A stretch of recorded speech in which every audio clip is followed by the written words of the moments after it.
अस्सलाम वालेकुम नाज़रीन, क्या हाल है? सब खैरियत से हैं?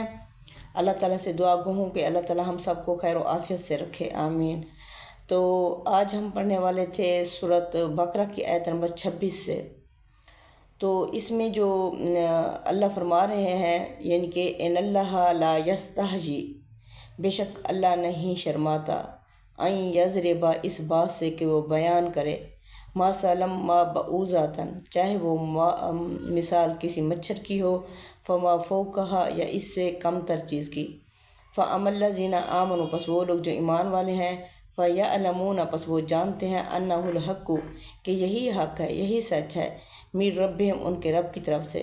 व अमल्लज़ीना काफ़रू, रहे वो लोग जिन्होंने कुफ़र किया, फ़यक़ूलून, पस वो कहते हैं, माज़ा अरदल्लहु बिहाज़ा मसला, कि अल्लाह का क्या इरादा है ऐसी मिसालों से।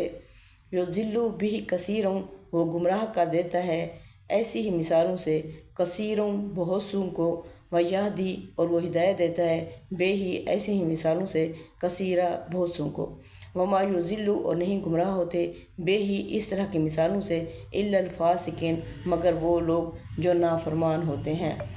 अब नाफरमान कौन से होते हैं, अल्लाह ने आगे बताया है, अल्लज़ीना यनकुज़ूना अहदल्लाहि, वो लोग जो तोड़ देते हैं अल्लाह से किए हुए अहद, मिन बादे मीसाकिही, पक्का और पुख्ता करने के बाद, वयक्तऊना, और वो तोड़ देते हैं, मा अमरल्लाहु बिही अन यूसला, मा, उस, अमरा, हुक्म को, अल्लाह, जो अल्लाह ने दिया है, बेही, इसको, अन यूसला, जोड़ने का, कायम रखने का, वयुफ्सिदूना फिल अर्ज़ी, और वो फसाद मचाते हैं ज़मीन में, उलाइका हुमुल खासिरून, यही लोग हैं जो खसारा पाने वाले हैं।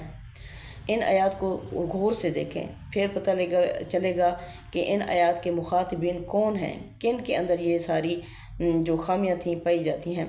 आगे अल्लाह ताला फरमाते हैं, कैफ़ा तकफुरूना बिल्लाही, लोगो तुम कैसे इनकार कर सकते हो अल्लाह का, व कुंतुम अमवातन, जबकि तुम मुर्दा थे, फ़अहयाकुम, पस उसने तुम्हें ज़िंदगी दी, सुम्मा युमीतुकुम, फिर वो तुम्हें मौत दे देगा, सुम्मा युहयीकुम, फिर वो तुम्हें ज़िंदा करेगा, सुम्मा इलैही तुरजऊन, फिर तुम्हें उसी की तरफ ही लौट कर जाना है। यानी अल्लाह ताला फरमाते हैं, तुम्हारा ना नाम था ना निशान था, तुम्हें इस कमरे इम्तिहान में लाने के लिए हमने तुम्हें ज़िंदगी दी, फिर इसमें इम्तिहान लेंगे, इम्तिहान लेने के बाद सुमा युमीतुकुम, फिर तुम्हें मौत दे देंगे, फिर रिज़ल्ट के लिए सुमा युहयीकुम, फिर हम तुम्हें दोबारा उठाएंगे, सुमा इलैही तुरजऊन, फिर तुम उसी की तरफ ही यानी लौट कर जाने वाले हो। तो यानी इन आयत का कॉन्टेक्स्ट, पस मंज़र क्या बनता है। ये आयत मक्की नहीं मदनी है।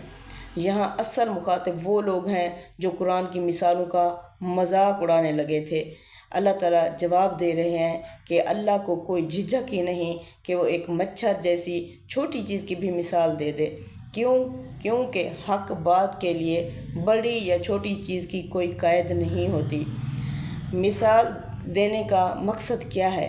कुरान में कीड़े, मक्खी, मकड़ी, शहद की मक्खी, सब की मिसालें आती हैं, इसलिए मिसाल हक़ को वाज़ेह करने के लिए, ना कि तज़हीक के लिए। यानी अल्लाह हक़ वाज़ेह करने के लिए मक्खी, मच्छर, चींटी, इन सब की मिसालें देते हैं। तो अल्लाह फरमाते हैं, ईमान वालों और मुनकरों का फ़र्क क्या होता है ऐसी मिसालों से।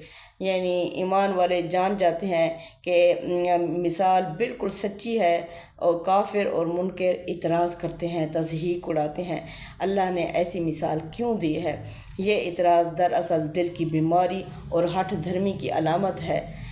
अब फ़ासिकीन, अल्लाह फरमाते हैं, इससे नहीं गुमराह होते इल्लल फ़ासिकीन, मगर वो जो नाफरमान होते हैं। यानी फ़ासिकीन कौन हैं। आयत 27 में अल्लाह ने बताया है कि वो लोग जो राह रास्त से हटे हुए होते हैं।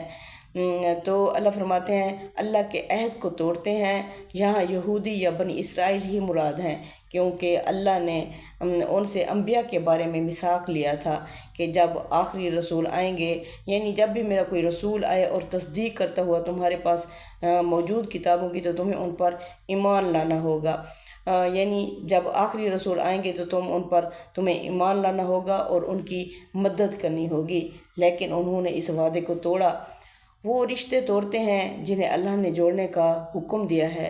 یہاں رشتے نسلی یا خاندانی نہیں ہوتے، یعنی مراد ہے نسبت رسالت، دین کی نسبت، یعنی رسول کے ساتھ جڑنے والا رشتہ، ہدایت کا رشتہ جسے بنی اسرائیل نے کاٹ دیا، جس کو اللہ نے فرمایا تھا جب بھی میرا رسول آئے گا تمہارے پاس موجود کتابوں کی تصدیق کرتے ہوئے لا یؤمنون بہ ولتنصرنہ بہ، تو تمہیں اس پر ایمان لانا ہوگا اور اس کی مدد کرنی ہوگی۔ تو اللہ فرماتے ہیں زمین میں فساد پھیلاتے ہیں، پیغمبر کی مخالفت، حق کو چھپانا، حسد، سازش، یہ سب فساد تھے۔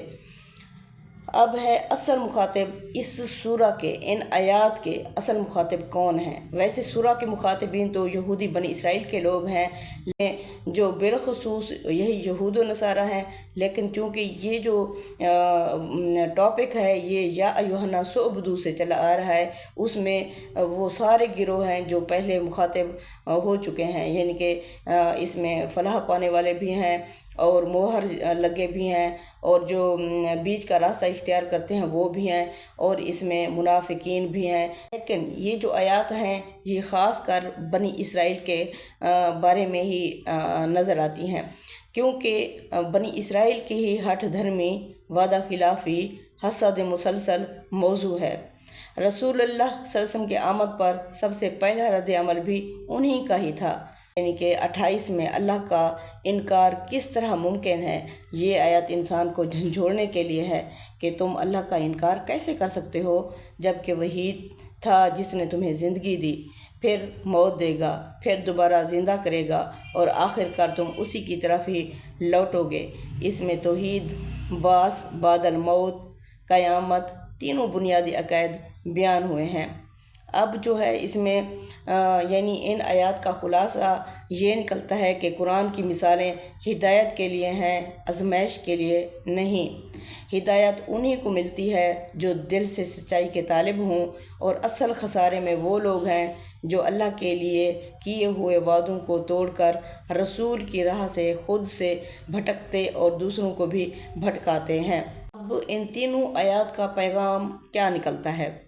یعنی اس تینوں آیات کا جو مرکزی نقطہ ہے وہ یہ ہے، بنی اسرائیل نے وہ تمام نعمتیں پانے کے باوجود نبی کریم صلی اللہ علیہ وسلم کا انکار کر کے اللہ کے میثاق کو توڑ دیا، اور قرآن اور اس کے ذریعے سے مسلمانوں کو، بالخصوص بنی اسماعیل کو بالواسطہ، یعنی یہ قرآن خبردار کرتا ہے کہ تم بھی اگر حق سے منہ موڑو گے تو انجام یہی ہوگا۔